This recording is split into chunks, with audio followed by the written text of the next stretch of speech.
¿Quién es?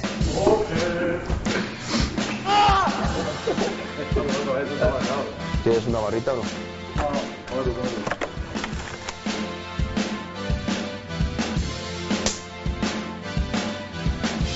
Bueno, fue un día muy grande, muy especial para mí y para toda la gente que está alrededor mío.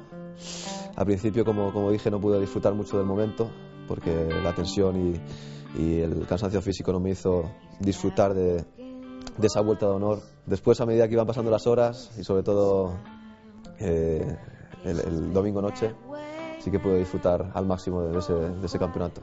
Pero nunca me llegué a imaginar pasarlo tan bien con el equipo esa noche. Nunca me llegué a imaginar divertirme tanto en una noche celebrando algo como el título, ¿no? Y bueno, pues los recuerdos son muchos, ¿no? Sobre todo los momentos duros, donde cuando pensabas que no ibas a llegar, que las lesiones, que pensabas que no veías la luz, ¿no? A veces no veías la luz y pensabas que nunca ibas a salir de ese pozo. Pero al final todo lo malo se acaba y vuelve otra vez lo bueno. Sí, la verdad es que no solo los momentos buenos, ¿no? Los momentos malos también.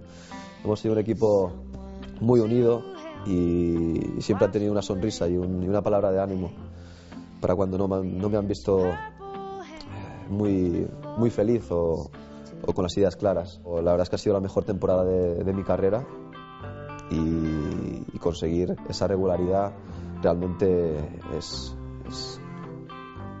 no es imposible porque lo hemos hecho, pero es casi imposible. Yo estoy súper orgulloso con esta temporada. A pesar de que yo pienso que este campeonato lo merecemos, eso hizo que consiguiésemos muchas victorias que igual con Valentino en pista no hubiésemos conseguido, ¿no? Después cuando Pedrosa y su moto comenzaban a ser muy competitivos, por mala suerte él se cayó y resultó nuestro camino fue mucho más fácil, ¿no? Hubiera sido una cúmula de cosas. Lo hemos hecho muy bien, pero también pienso que la suerte ha jugado un papel fundamental, ¿no?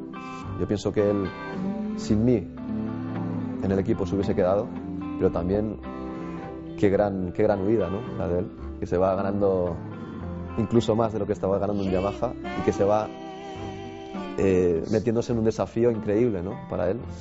Pero bueno, el año que viene se nos presentan desafíos completamente diferentes, ¿no? Valentino se va a Ducati, Stone era Honda, viene Spies, que es un talento muy joven con muchas ganas. Y bueno, en cuanto a lo de evolucionar la moto, no sé qué va a pasar, si voy a ser capaz de hacerlo. La verdad es que el listón está altísimo, ¿no? Que hay que encontrar ese talento que cada persona tenemos y luchar hasta el máximo, porque al final todo lo malo llega a pasar. La vida es muy larga y todo pasa, y los momentos buenos siempre llegan.